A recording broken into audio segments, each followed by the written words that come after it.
bénis le nom de l'Éternel qui m'accorde une fois de plus la grâce de m'adresser à son peuple. Et je vous dis bonjour. Puisse sa grâce me conduire durant ce message. Alors, j'ai été fasciné pendant mes méditations par un certain nombre de personnages dans la Bible, surtout en ce qui concerne leur durée de vie et leur vigueur. Ils sont nombreux qui ont vécu longtemps. Non seulement ils ont vécu longtemps, mais ils avaient une certaine force, ils avaient une certaine santé qui les accompagnait. Et cela m'a tellement fasciné. Ceci m'a poussé à me poser un certain nombre de questions. Est-ce que moi et vous, pouvons-nous également aller au-delà de 100 ans avec autant de vigueur? Si oui, comment? Comment est-ce que c'est possible d'aller à plus de 100 ans avec une santé de fer, si on puisse le dire ainsi? Du moment où nous connaissons le contexte que nous traversons, quand nous voyons les vieillards qui sont tout autour de nous, la plupart sont comme des bébés que l'on porte. Ils n'arrivent pas à marcher, d'autres ne voient plus. Bref, la santé a pris un coup. Comment faire pour vivre comme certains personnages de la Bible? Alors, nous allons prendre quelques personnages par tous. Nous allons commencer par lire dans Genèse chapitre 18.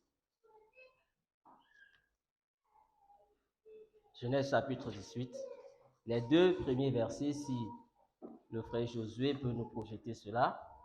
Alors, il est écrit: l'Éternel lui apparut parmi les chênes de Mamré. Comme il était assis à l'entrée de sa tente pendant la chaleur du jour, verset 2, il leva les yeux et regarda, et voici 3 hommes étaient debout près de lui. Quand il les vit, il courut au-devant d'eux, puis depuis l'entrée de sa tente, et se prosterna à terre. Quand il les vit, il courut. Il s'agit là du patriarche Abraham. Dès qu'il a vu les 3 hommes, il a couru. Celui qui n'a jamais lu la Bible va se dire: oui, il a couru, et puis quoi? Mais il avait quel âge? Abraham courait, il avait quel âge? Si nous retournons en arrière au chapitre 17, toujours le même livre, chapitre 17, verset 17, Abraham tomba sur sa face et rit et dit en son cœur: naîtrait-il un fils à un homme de 100 ans? Et Sarah, sa femme, de 90 ans, enfanterait-elle? Il avait 100 ans quand il fut visité pour la première fois. Et quand ils sont revenus, ça veut dire qu'il avait plus de 100 ans. Il courut, il se prosterna devant eux. Il n'avait donc pas de rhumatisme. Si on continue à lire verset 18, on va se rendre compte qu'il a couru.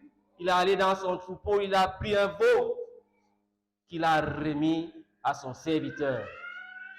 Abraham passait tout son temps à courir comme un athlète. Est-ce que nous, aujourd'hui, est-ce que vous et moi, serons-nous capables de vivre comme papa Abraham, avec tant de force?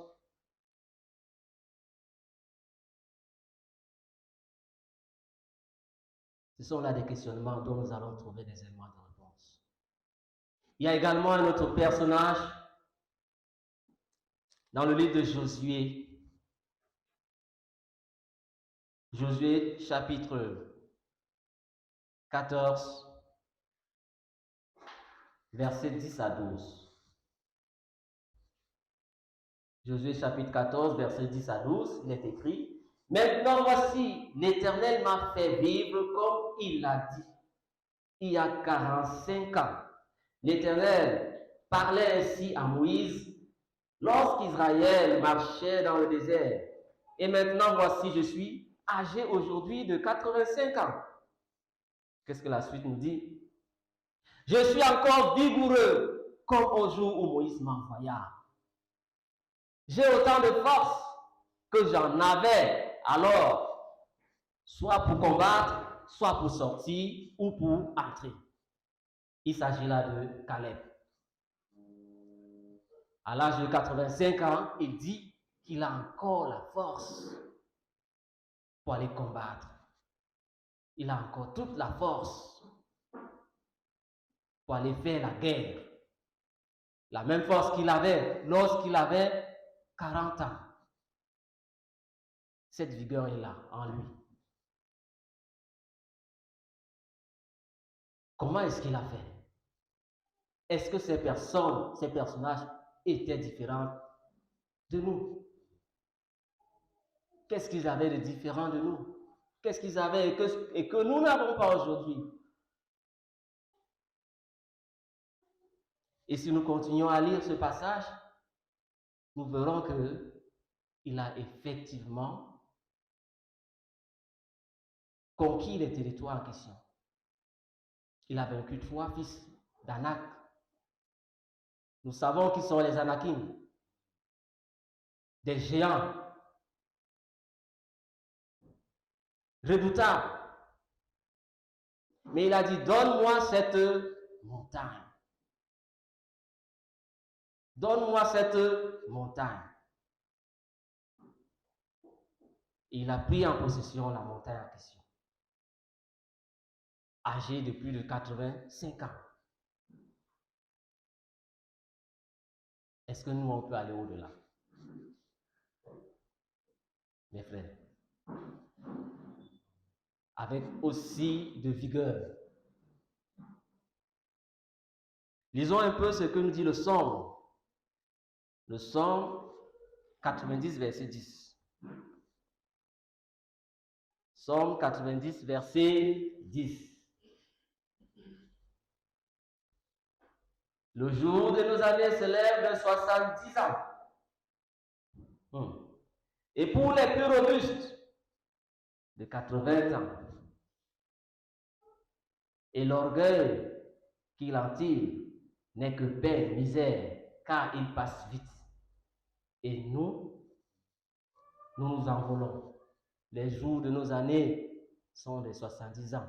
C'est contradictoire avec ce que nous venons de lire. 70 ans, 80 ans. Continuons la suite du chapitre, le verset suivant. Qui prend garde à la force de ta colère et à ton courroux, selon la crainte qui t'est due? Dans quel contexte est-ce que cette parole a été relâchée? Il s'agit là d'une prière de Moïse, lorsque le peuple était dans le désert. Moïse dit, qui prend garde à la force de ta colère et de ton courroux selon la crainte qui t'est due?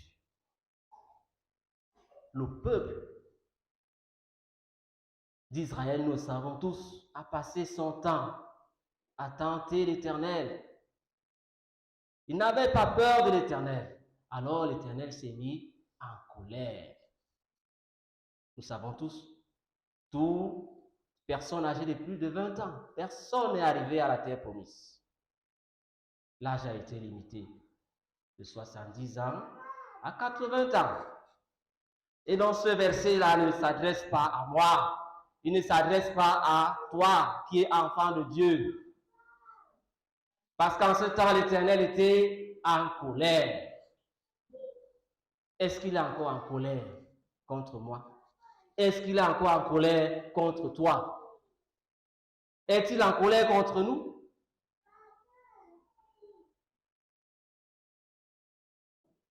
Lisons dans Ésaïe chapitre 54. Ésaïe chapitre 54, verset 9. Il en sera pour moi comme des eaux de Noé. J'avais juré que les eaux de Noé ne se répandrait plus sur la terre. Je jure de même de ne plus m'irriter contre toi et de ne plus te menacer. L'Éternel a juré de ne plus s'irriter. Il a juré de ne plus se mettre en colère, bien qu'il n'a pas besoin de jurer. Est-ce que Dieu a besoin de jurer? Il n'en a pas besoin. Mais il a dit, il ne sera plus en colère. Il ne va plus s'irriter. Quand le peuple était dans le désert, il s'était mis en colère. Voilà pourquoi il avait limité le nombre d'années. Maintenant, il n'est plus en colère. Pourquoi il n'est plus en colère? Parce que lorsqu'il te voit, lorsqu'il me voit, ce n'est pas toi qu'il voit, mais c'est Christ. C'est Christ qui est en toi. Lorsque tu vis, ce n'est plus toi qui vis, mais c'est Christ qui vit en toi. Voilà pourquoi Dieu ne peut pas se mettre en colère contre son enfant. Jésus nous a appelés ses frères. Je suis frère de Christ. Tu es frère de Christ. Le Seigneur ne peut pas se mettre en colère contre Jésus qui vit en toi. Amen. Cesse de dire le nombre de mes années. Vous aimez chanter ça, limité de 70 à 80. D'accord? Le psaume suivant, le psaume 91.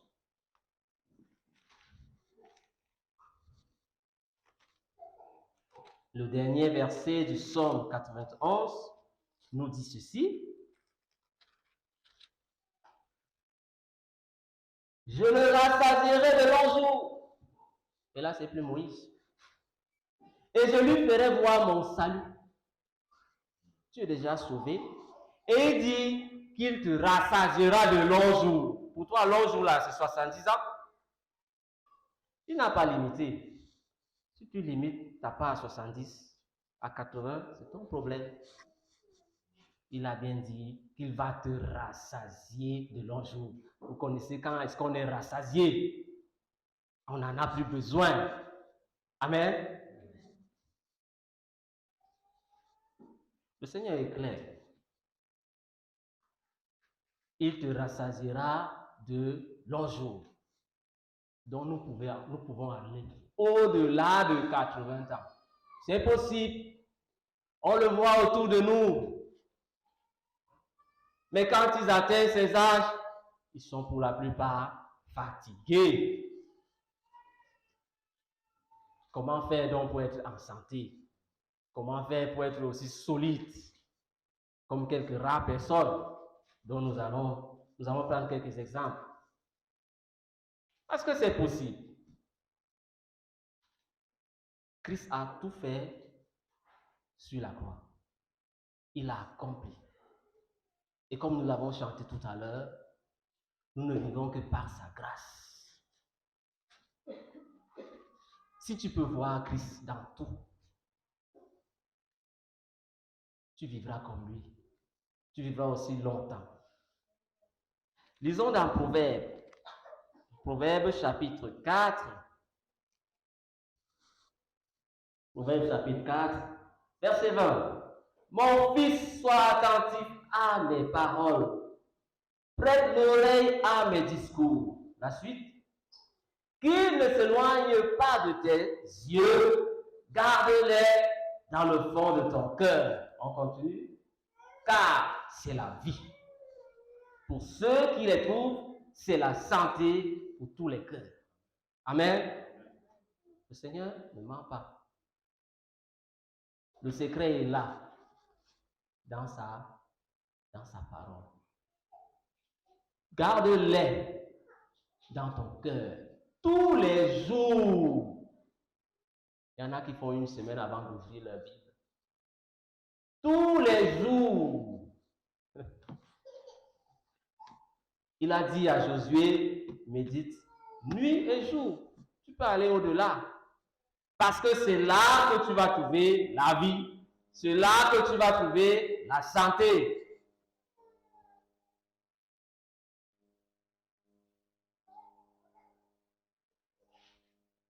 La santé est dans la Bible. Il a dit, garde ton cœur contre toute autre chose. Évitons de garder les gens dans les cœurs. Évitons ces pensées qui vont blesser les cœurs. Parce que quand ton cœur est touché, c'est de là que la bouche peut se mettre à dire ce qui n'est pas bon. Gardons notre cœur plus que toute autre chose. La bonne nouvelle est là, le Seigneur n'est plus fâché contre vous et moi. Il n'est plus fâché. La balle est dans mon camp et dans ton camp. La balle est dans notre camp.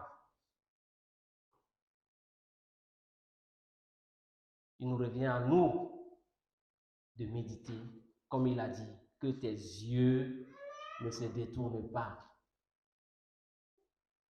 Et c'est de là où tu auras la vie. C'est là où tu auras la santé. Nulle part ailleurs. Donc, bien-aimé, c'est possible.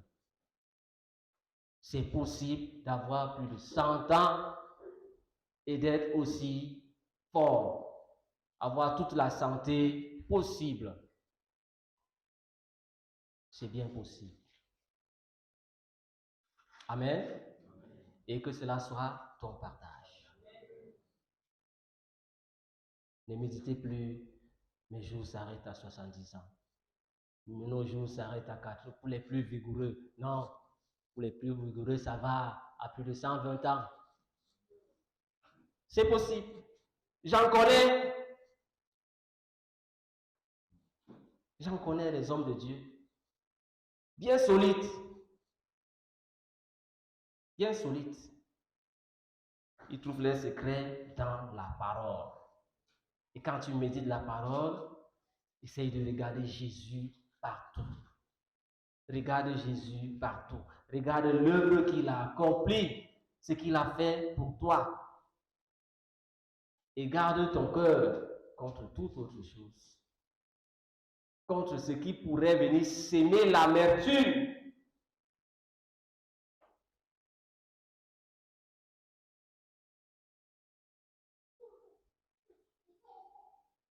Il y a cette citation de George Muller.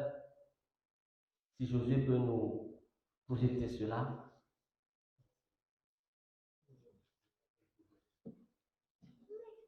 Alors, qu'est-ce qu'il dit? Il dit, oh, comme mon Père Céleste a été gentil et bon avec moi.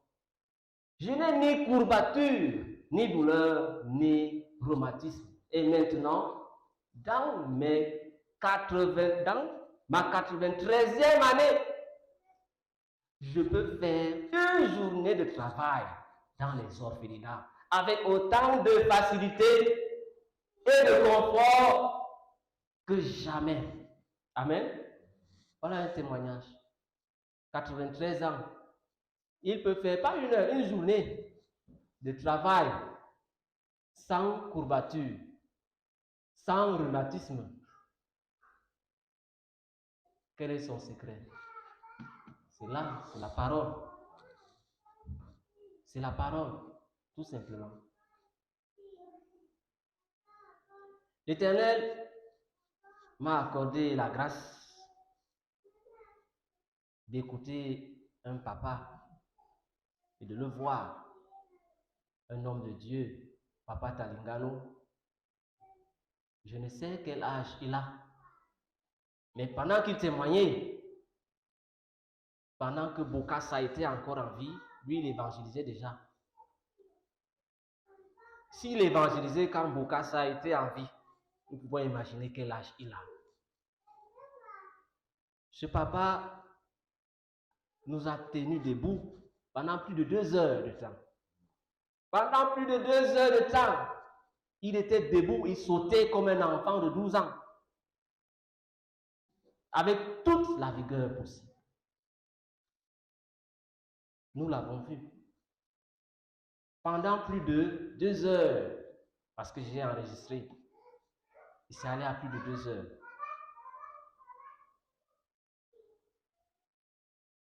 Vous voyez que c'est bien possible, bien aimé. Tout dépend de la vie que nous menons. Est-ce que tu vois Christ dans tout ce que tu fais? Est-ce que tu donnes gloire à Christ? C'est tout ça le secret. Tous ces hommes-là, c'est Jésus. Le secret, c'est Jésus. Cessons de nous glorifier, cessons de nous jeter des fleurs, cessons tout cela. Mais regardons la grâce, on l'a chanté. La grâce qu'il nous accorde suite à son sang qui a coulé sur la croix. Cette mort nous a tout donné. La mort de Christ nous a tout donné. Cessons de pleurer. Cette mort a résolu tous nos problèmes.